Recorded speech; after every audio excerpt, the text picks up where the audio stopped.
With sweeping arpeggios and powerful ostinatos, New York progressive metal outfit Exodus Rising retells the most well-known events from the Bible in power metal fashion.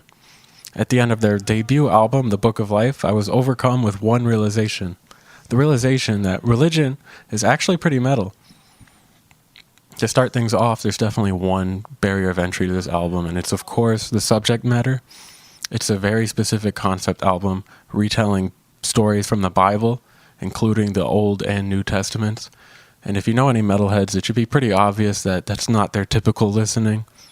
If you're somebody interested in religion, especially Christianity, and you also like overarching narrative compositions and dramatic storytelling in your music, then this might be the album you're looking for.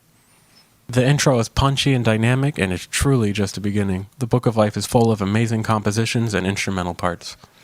When thinking about biblical characters, we typically view them as very stagnant and reducible just to like moral lessons they communicate, kind of like fairy tales.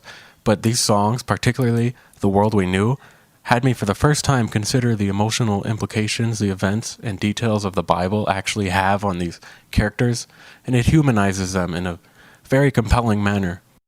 I'm not a huge prog or power metal fan, but his powerful singing reminds me of some Dream Theater or primarily Angra. It's very talented, and if you're a fan of those bands, you might be able to appreciate it more. It definitely becomes more immersive as you acclimate to the album's atmosphere.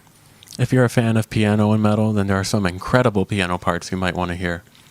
I know I had a phase once where I would look for specific instruments in metal songs, and if you ever catch yourself in that position and you want to hear piano specifically, then this album is just full of some of the best piano segments I've ever heard. The Old Testament songs have chant-like parts and instrumentation that makes it feel more scriptural, almost as if it's depicting the times when the songs were written. The songs definitely stylistically evolve, just like the stories do, especially when you get to the New Testament. I mainly like the songs about the Gospels because I think the New Testament lends itself better to this kind of storytelling, and it feels more prayerful. There's also a chant they use a couple of times, which I think is the Dies Irae. I'm not 100% sure, but I'd love to know, and it's cool to see metal musicians incorporating it into their songwriting. And if you don't know what it is, it's like a really popular chant that gets used in movies a lot. It's it's kind of like a symbol that's been used over time. It's in The Lion King, it's in Star Wars. It's really popular, and it's something I think about using in metal a lot, so it's cool to see that. I'm not a huge fan of the album art. It definitely has a 90s CG feel to it. I'm not sure if it's intentional, but there's some color theory stuff going on that I can appreciate it, but it's a bit too chaotic for my taste. I also think at times the Book of Life can be a bit too preoccupied with Satan, and I like the album when it spotlights biblical subjects that haven't been brought up in music since classical music was the thing. And I know it's retelling stories that have Satan as a character, but it still feels cliche, particularly in metal, that I would rather than focus on other stories that usually don't get much attention. The World We Knew had some of the coolest bass lines I've heard in a long time, and Dreamer had some really powerful moments that stood out to me. I can't criticize too much because I'm not familiar with this style. It seems to live up to progressive metal or power metal expectations fairly well.